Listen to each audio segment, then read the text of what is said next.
দেখুন, চিন্তা করে দেখুন, মুহাম্মদ রাসূলুল্লাহ সাল্লাল্লাহু আলাইহি ওয়াসাল্লাম ইসরা মিরাজ, এটা তার মর্যাদার অন্তর্ভুক্ত, এটা তার নিদর্শনের অন্তর্ভুক্ত, এটা এমন এক জিনিস যেটা তার নবুয়তকে প্রমাণ করে। এবং এটার কারণে অনেকেই পথভ্রষ্ট হয়ে গেছে। এখন পর্যন্ত অনেকেই পথভ্রষ্ট হচ্ছে, যারা ইসরা মিরাজকে মেনে নেয় না, যারা এটাকে মনে করে এটা শুধুমাত্র শাব্দিক, এটা কোনোদিন শারীরিকভাবে হয়নি, যারা মনে করে তারাও পথভ্রষ্ট হয়ে গেছে।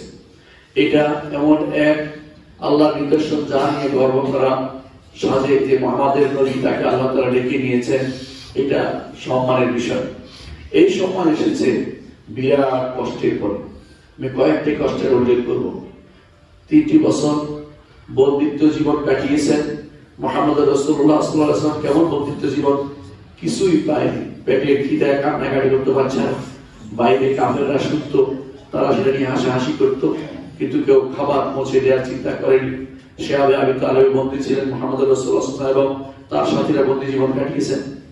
সাদ ইবনে আবি ওয়াক্কাস রাদিয়াল্লাহু আনহু বলেন, একবার আমি খিদায় টিকতে না পারে বের হলাম, পেশাব আসছে, পেশাব করতে গিয়ে দেখলাম যে পেশাবের শব্দে ঠনঠন শব্দ করতেছে। আমি বুঝলাম যে নিচে কিছু একটা পাওয়া যাবে। তখন আমি খুঁটিয়ে দেখলাম যে একটা চামড়া পাওয়া গেছে, উটের চামড়া।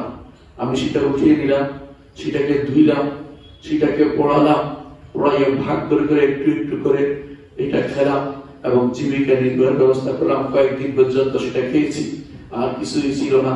অর্থাৎ তিনি যে জিনিস মানুষের চামড়া ফেলে দেয় সেটা তিনি পেয়েছেন, সেটাকে ধুয়ে পরিষ্কার করে পুড়িয়ে, একবার এখানে পুড়িয়ে সেটা একটু একটু করে খেয়েছেন ক্ষুধা নিবৃত্তির জন্য। এই কষ্ট তারা করেছেন 3টি বছর।